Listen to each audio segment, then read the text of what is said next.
अयोध्या जनपद में कोरोना पर नियंत्रण पाने के लिए प्रशासन रोको और खोजो अभियान चला रहा है।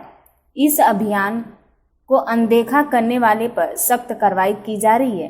अयोध्या के एसएसपी का कहना है कि कोरोना संक्रमण से रोकथाम के निर्देश का उल्लंघन करने पर शासन प्रतिदिन कठोर कार्रवाई कर रही है। लॉकडाउन 5 में धार्मिक स्थलों और मस्जिदों में पूजा पाठ की छूट मिलने के बाद प्रशासन अलर्ट है।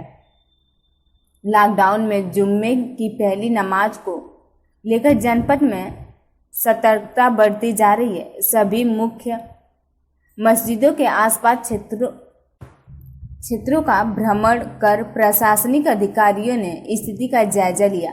जुम्मे की नमाज सकुशल संपन्न होने के बाद जिलाधिकारी अनुज कुमार झा और एसएसपी आशीष तिवारी ने शहर का भ्रमण कर स्थिति का जायजा लिया। इस मौके पर जिला अधिकारी अनुज कुमार झा ने कहा कि प्रशासन की अपील पर धर्मगुरुओं ने पूरी तरह कोरोना संक्रमण से बचाव के निर्देशों का पालन सुनिश्चित कराया है। सोशल डिस्टेंस का ध्यान रखते हुए मस्जिदों में जुम्मे की नमाज अदा की गई है।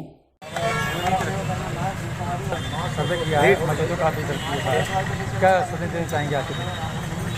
आज जो है वो अनलॉक में पहले जुम्मे की नमाज आज हो रही है। सुबह की नमाज सकुशल संपन्न रहेगा। पुलिस की और मजिस्ट्रेट की तैनाती कर रहे हैं और इसमें जितने भी हमारे मुस्लिम धर्मगुरु हैं उन्होंने भी जो इसमें बातचीत हुई थी उसी के मुताबिक संख्या न्यूनतम रखते हुए और सोशल डिस्टेंसिंग का पालन कराते हुए ही कराया है। मास्क का इसमें प्रयोग आवश्यक रहा है, तो उसी के मुताबिक अभी तक जो है जुम्मे की नमाजें उसको हम लोग देखें।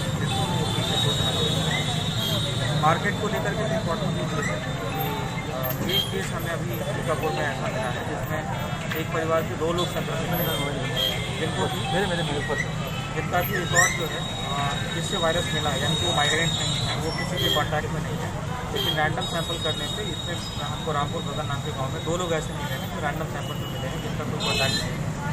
तो इससे ये पता चल रहा है कि कुछ लोगों को ऐसे वायरस मिल सकता है जो दुकानें तो नहीं लोग एक दूसरे से मिल रहे हैं, तो उसमें ऐसे जो है वायरस मिल सकता है लोगों को। अब इस स्थिति में बहुत ही इंपॉर्टेंट ये हो गया है कि सारी दुकानों पर, जितने भी दुकान हैं उन दुकानों पर ये रजिस्टर मेंटेन करा जाए और जो भी लोग वहाँ पे आते हैं उनका नाम और मोबाइल नंबर नोट किया जाए। जैसे कि ये जो व्यक्ति हैं उनका भी छोटे छोटे कपड़े की 2 दुकानें हैं और ये संभावना ये है कि उनके दुकान पे जो कोई कस्टमर आए हैं या कोई अन्य व्यक्ति आए हैं तो उनसे उनको वायरस मिला हुआ हो सकता है। अब हम लोग उनको ये ट्रेस करने की कोशिश कर रहे हैं कि क्या दुकान पे आने वाला कोई भी जो कस्टमर है उनसे दर्ज है उसमें कहीं कोई लक्षण हो, उनको कहीं कोई समस्या हो रही हो कोरोना जैसी, तो उनको अभी हम लोग ट्रैक करने की कोशिश कर रहे हैं। आगे चलते हुए एक बहुत ही इंपॉर्टेंट चीज़ होगा, इसमें हम लोग जिला चिकित्सालय में जिस तरह से मरीजों को मरीज सोशल डिस्टेंस का पालन नहीं कर रहे हैं और जो है मरीज ऊपर लाइन लगा खड़े हुए हैं, मतलब एक दूसरे के ऊपर चल करके नहीं, देखिए जिला चिकित्सालय मैंने भी 2-3 बार इंस्पेक्शन किया है और आईपीसी कमेटी को लगातार वहाँ पर भेजा जा रहा है। कभी कभी कुछ समस्या वहाँ पे आती है कि जब चिकित्सालय बाकी बंद थे, प्राइवेट चिकित्सालय में कम सेवा मिल पा रही है, तो ज़्यादा लोड जो है वो सरकारी चिकित्सालयों पे है और इसके दृष्टिगत वहाँ पर उसकी प्रोटेक्शन के था, खास करके कि मास्क का 100% कंप्लाइंस और जो उसकी ट्रायज करनी है, यानी कि कोई भी आदमी जो चिकित्सा के लिए आ रहा है इमरजेंसी सेवा के लिए, तो उसको पहले उसके लक्षणों की जांच या उसके ट्रैवल हिस्ट्री की जांच ये करना बहुत ही इंपॉर्टेंट है और उसी बात पर पड़ती है। होटल रेस्टोरेंट के लिए क्या गाइडलाइन की है आपने? हमने होटल और रेस्टोरेंट को खोलने का, जैसे कि भारत सरकार और राज्य सरकार की गाइडलाइंस में है, उनको हमने अनुमति दिया है, लेकिन उसमें हमने कंडीशंस लगाई है। हमने कंडीशंस इस बात की लगाई है कि एक तो होटल्स के केस में वो 33% हमको अवेलेबल कराएंगे जब भी हमें क्वारंटीन फैसिलिटी के लिए उनकी जगह की आवश्यकता होगी।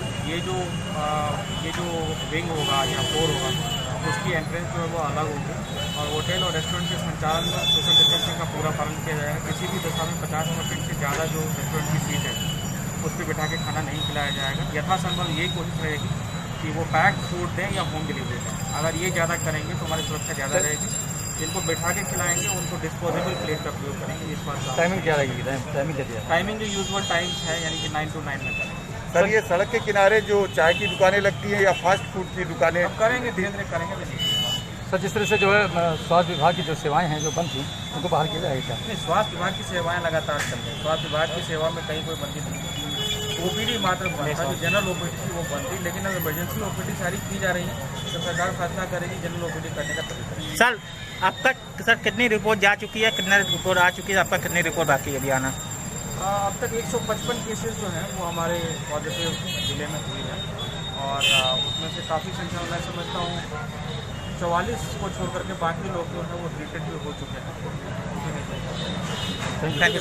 आज डॉक्टर उमंग का जो आदिल ऊपर का आज पहली नमाज थी, उसको देखते हुए क्या सुरक्षा व्यवस्था लगाई गई, क्या क्या लोगों को हिदायत दी गई है? देखिए, इसमें पहले तो जो धर्म है सभी धर्मों से बातचीत कर ली गई थी और उन सभी लोगों ने सहयोग की जो है वो किया था कि कोरोना महामारी सभी लोग साथ में रहेंगे। अयोध्या से हमें अच्छा संदेश दिया है, आज ये अच्छा संदेश जा रहा है, लोग जो है कंप्लाइंस में है। हमारी जो ड्यूटी चार्ट है थाना हर एक मस्जिद पे हमारा जो ड्यूटी चार्ट है वो लगा हुआ था, पुलिस के सभी पे लगे हुए हैं। हम टाइम में हम लोग जो है हमारे तो इस तरीके से सुरक्षा व्यवस्था जो है उसको ठीक किया गया है और लोगों को समझाया गया है कि कोरोना को देखते हुए सोशल डिस्टेंसिंग बहुत जरूरी है। तो इसको देखते हुए पहले अपनी जान की रक्षा करें और उसके बाद में अपना कार्य करें, ये सारी चीज़ थी। अब जनपद में जो है एक अगला मुहिम जो है चालू कर रहे हैं, जो है रोकें और खोजें। तो इसमें रोकना है, जो कोरोना है महामारी उसको रोकना है, तो उसके लिए मास्क बहुत ज़रूरी है। ये पहला प्रायोरिटी एरिया, फोकस एरिया है। पर डे हम लोग 1000 के ऊपर मास्क में अब चालान कर रहे हैं और लोगों को लगातार समझा भी रहे हैं, उनको मास्क दे भी रहे हैं कि वो मास्क पहन के चलें। दूसरा खोजें, क्योंकि अब ये जो जैसा डीएम साहब ने बताया था कि इसमें कुछ जो लोग हैं वो बीमार पड़ रहे हैं और उनकी कॉन्टैक्ट ट्रेसिंग जो है बहुत इंपॉर्टेंट है। और क्योंकि मार्केट सारे खुल गए हैं, इसलिए सभी मार्केट्स में आरोग्य सेतु ऐप को डाउनलोड करना और जिनके पास में नॉर्मल मोबाइल है तो स्मार्टफोन नहीं रखते हैं तो उनके लिए आगंतुक रजिस्टर, हर दुकान में आगंतुक रजिस्टर को मैंडेटरी कर दिया गया है। अब ये जो है इस हफ्ते अगले मंगलवार अगले सोमवार तक ये हर दुकान के अंदर में मैंडेटरी इसको करा दिया जाएगा, सो दैट कि जो भी आगंतुक दुकानों के अंदर आ रहे हैं वो अपने नाम और मोबाइल नंबर लिखेंगे, जिससे कि यदि मान लीजिए कि दुकानदार जो बीमार पड़ता है तो हम ये ट्रेस कर सकें कि वो किसके थ्रू उसको हुआ है और कॉन्टैक्ट ट्रेसिंग में आसानी मिले। तो ये दो चीज़ें चल रही हैं, रोके व खोजें, ये नया अभियान चल रहा है। रोके के लिए मास्क पहने और खोजे के लिए आगंतुक रजिस्टर। Thank you.